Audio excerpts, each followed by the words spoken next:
ಇವತ್ತು ಇನ್ನೂ ಕೆಲವೇ 2-3 ದಿನಗಳು ಬಾಕಿ ಇದೆ. ಈಗ ಪಕ್ಷದಲ್ಲಿ ಇರ್ತಕ್ಕಂಥ ಆಂತರಿಕ ಗೊಂದಲಗಳಿದೆ ಸರಿ. ಇವತ್ತು ಜಮೀರ್ ಅಹಮದ್ ಅವರು ಕೂಡ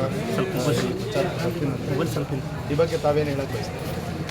ಜಮೀರ್ ಅಹಮದ್ ಅವರು ಬಂದು ಮನೆಯಲ್ಲಿ ಊಟ ಮಾಡಿ, ಸಮರ್ಥ್, ಮಲ್ಲಿಕಾರ್ಜುನ್ ನಾವು ಇದ್ವಿ. ಆಮೇಲೆ ನಮ್ಮ ಎಲ್ಲ ಮಿನಿಸ್ಟರ್ಸು ಕೆಲವರು ಇದ್ದರು, ಆಮೇಲೆ MLA ಇದ್ದರು, ಜೊತೆಗೆ ಲೋಕಲ್ ಸೌತ್ನವರು ಅಧ್ಯಕ್ಷರು ಎಲ್ಲರೂ ಕೂಡ ಇದ್ದರು. ಸೊ ಅವ್ರು ಕೂಡ ಏನು ಸಮಸ್ಯೆ ಇಲ್ಲ, ಪ್ರೆಸ್ ಮೀಟ್ ಕೂಡ ಮಾಡಿದ್ರು, ಕೇಳಿದ್ದಾರೆ ಅವರು. ಸೊ ಎಲ್ಲ ಹಂತದಲ್ಲೂ ಕೂಡ ಏನೇನು ಸಮಸ್ಯೆ ಅಂತ ಪ್ರೆಸ್ಸು ಮೀಡಿಯಾ ಹೈಪ್ ಮಾಡಿದ್ರಲ್ಲ, ಅದೆಲ್ಲದಕ್ಕೂ ಶಮನ. ಈಗ ಆಂತರಿಕ ಗೊಂದಲಗಳೇನು ಇದೆಯೋ ಎಲ್ಲ ಮತ್ತು ಏನು ಹೇಳಕ್ಕೆ ಬಯಸ್ತಾರೆ ನೀವು ಮತದಾರರಿಗೆ? ಎಲ್ಲ ಮತದಾರರಿಗೆ ಮುಂದಿನ ಗುರುವಾರ ಏಪ್ರಿಲ್ 9ನೇ ತಾರೀಕು ದಾವಣಗೆರೆ ದಕ್ಷಿಣ ವಿಧಾನಸಭೆಯ ಉಪಚುನಾವಣೆ ಇದೆ. ಕಾಂಗ್ರೆಸ್ ಪಕ್ಷದಿಂದ ಸಮರ್ ಶಾಮ್ನೂರ್ ಅವರು ಕಂಟೆಸ್ಟ್ ಮಾಡ್ತಾ ಇದ್ದಾರೆ.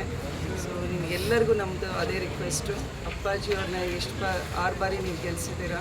ಕಾಂಗ್ರೆಸ್ನ ಭದ್ರಕೋಟೆ ನಮ್ಮ ದಕ್ಷಿಣ ಕ್ಷೇತ್ರ ಅನ್ನೋದು.